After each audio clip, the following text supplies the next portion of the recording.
Emmanuel Cuny, l'économiste Guy Abeille est votre invité. Bonsoir Guy Abeille. Bonsoir. Merci d'avoir répondu présent à notre invitation. Alors pour certains, vous êtes l'un des hommes par qui le scandale est arrivé. Pour d'autres, vous êtes l'homme de la rigueur. Ancien chargé de mission à la direction du budget sous François Mitterrand. Alors vous n'êtes pas haut fonctionnaire, vous étiez à l'époque en quelque sorte un mercenaire de la finance. Et vous avez élaboré donc cette fameuse équation de 3% de déficit avec laquelle les États européens continuent de se débattre aujourd'hui comme des diables. Alors vous êtes souvent victime d'un procès en sorcellerie.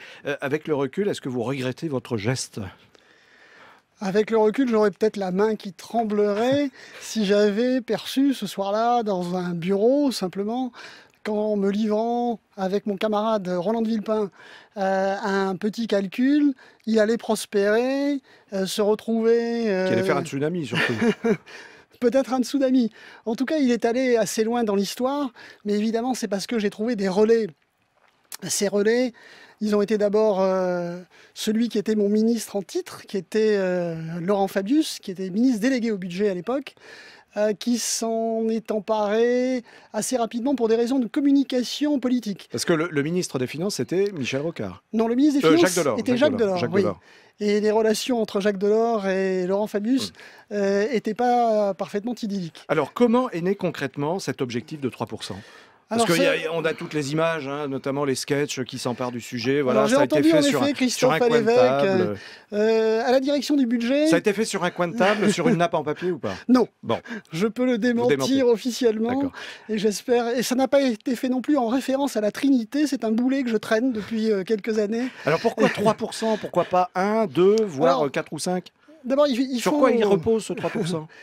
En l'espèce, on reçoit, Roland de Villepin et moi, un coup de fil de celui qui était le numéro 2 de la direction du budget, qui s'appelait Pierre Bilger et qui était l'homme dans le système technocratique, budgétaire français, qui était le plus compétent. Donc, lui-même nous dit, j'ai reçu un coup de fil de l'Élysée, le président, moi c'est dans mon souvenir comme ça que je m'en souviens, le président Mitterrand, demande à ce qu'on lui fournisse un chiffre simple, enfin, pas un chiffre, une règle simple, qui fasse économiste. En tout cas, qui permettent de faire barrage à l'ensemble des demandes qui prospéraient en cette période-là. C'était l'arrivée de la gauche au pouvoir et c'était aussi l'arrivée de tout un personnel politique qui n'était pas arrivé au pouvoir depuis longtemps. Oui. Alors pourquoi 3%?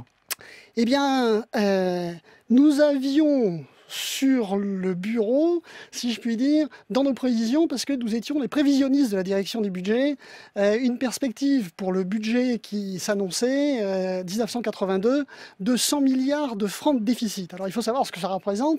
C'était un véritable épouvantail, un véritable repoussoir.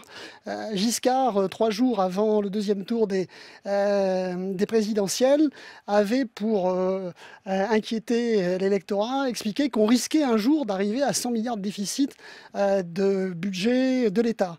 Et nous y étions.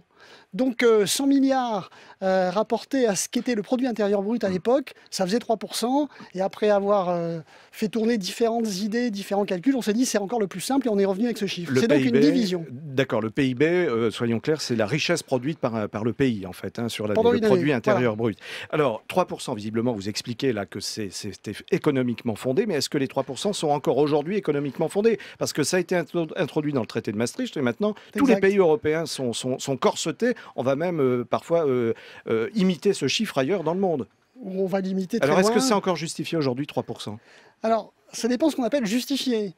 La question qu'on peut se poser, c'est de savoir si ce chiffre a une validité économique.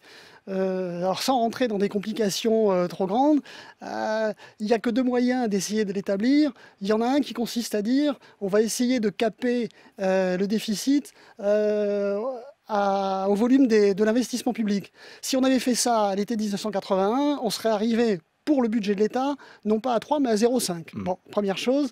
Donc ça n'a pas été fait. Et de toutes les façons, ce n'est pas une bonne idée. Elle a été rejetée au moment des négociations de Maastricht, parce que l'idée est venue, et elle a été écartée, en particulier par Delors. Est-ce qu'il faut maintenir 3% aujourd'hui? Alors, 3%, c'est une règle qui permet de rassurer, en particulier les marchés, et à l'époque, essentiellement les Allemands, qui quand même abandonnaient leur marque, il faut essayer d'imaginer ce que c'était qu'abandonner le marque, qui permet de dire, on met une barrière, celle-là est peut-être arbitraire, mais en tout cas elle existe, et elle sert de référence. D'accord. Alors Guy Abeille, dans le contexte de tensions internationales et de sécurité aujourd'hui en dehors de nos frontières, est-ce qu'il faut continuer d'inclure les dépenses de la défense dans le calcul du déficit public? Je le souligne particulièrement parce que c'est un point très très lourd dans ce fameux 3%. Alors, c'est en effet une question qui est intéressante. Il y a peut-être une chose que peu savent. Souvent, pour ces histoires de 3%, d'une certaine façon, on met en opposition d'un côté la vertueuse Allemagne et de l'autre côté la France qui n'arrive pas à se défaire de ses déficits.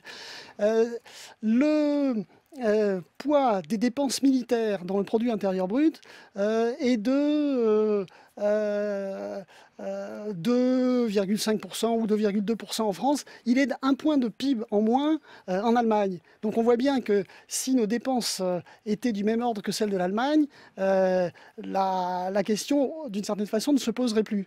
Donc peut-être que la bonne solution, c'est pas d'aller toucher à un traité qui a été très compliqué de mettre au point, et puis dans cette période, qui est une période où l'Europe a tendance à se déliter, est attaquée de multiples parts, mais peut-être que l'idée, c'est de trouver une voie de financement, puisqu'on est dans une union.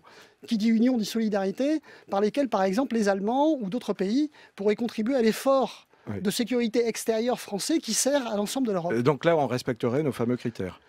Donc on pourrait, sans y toucher, trouver les voies, me semble-t-il, d'un financement par solidarité, d'une certaine façon budgétaire. Il faut arriver à mettre les choses au point au sein de l'Europe, qui est quand même une union. Et ben voilà, c'est une proposition de Guy Abeille qui a inventé dans les années 80 le fameux 3% et aujourd'hui qui demande à revoir un petit peu le système.